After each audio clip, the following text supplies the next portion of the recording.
Ce deuxième chapitre, normalement, doit être placé avant le premier chapitre si on veut réorganiser les événements d'un point de vue chronologique. Donc, pour que vous puissiez vous situer facilement, normalement, les événements racontés dans ce chapitre se situent avant ce qui a été raconté dans le premier chapitre. Alors, ce procédé, on l'appelle le flashback. Ça veut dire un retour en arrière par rapport au moment de l'écriture. C'est le moment où l'histoire a commencé, à savoir le premier chapitre. Alors, ce qui le montre, c'est les temps, c'est l'utilisation des temps du passé par le narrateur, à savoir l'imparfait et le passé simple. Contrairement au chapitre 1 où le narrateur utilisait le présent de l'indicatif, c'est pour souligner le moment de l'écriture. Maintenant, dans ce chapitre, le narrateur, personnage, nous informe qu'il lui reste seulement une semaine avant sa condamnation à mort. Donc, on comprend qu'il a déjà passé 5 semaines. Déjà, c'est une information qui a été déjà donnée au chapitre 1er. Et par rapport aux événements racontés, il nous rapporte surtout ce qui s'est passé lors de sa sentence ou bien de son procès. Alors, qu'est-ce que j'entends par sentence ou procès? Ça veut dire c'est le jour de son jugement au tribunal.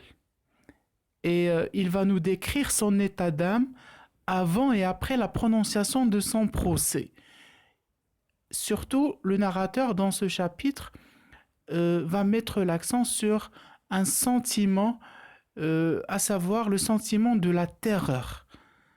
Je cite de ce chapitre: « Je me levai, mes dents claquaient, mes mains tremblaient. » Vous voyez qu'il y a un champ lexical de la terreur et de la peur.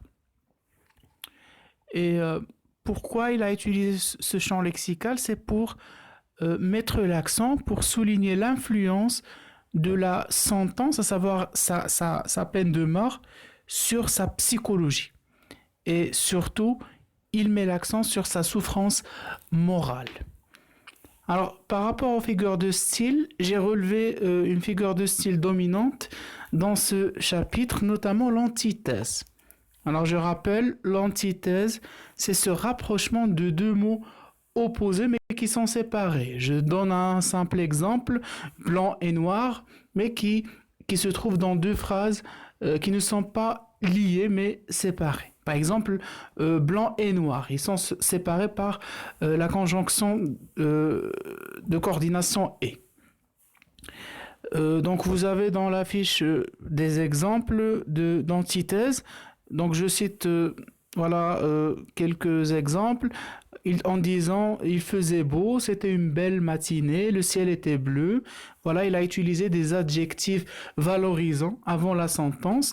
Par contre, après la sentence, il va utiliser des adjectifs dévalorisants. Je cite, dans une salle sombre, noire.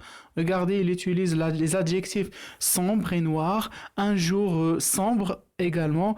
Et voilà, il souligne la noirceur. Alors, ce changement au niveau du regard est causé effectivement par la sentence de la peine de mort, et comme je disais, c'est une influence sur sa psychologie parce que après la sentence, il va se sentir isolé du reste des hommes et la thématique de la solitude est dominante dans l'œuvre en général et également dans ce chapitre. Alors, il y a aussi une dernière chose à savoir, c'est que le narrateur, il critique le comportement et des juges et des avocats, de son avocat plutôt, parce que ces responsables de la société vont rester indifférents face à son jugement de la peine de mort. Et pour cela, il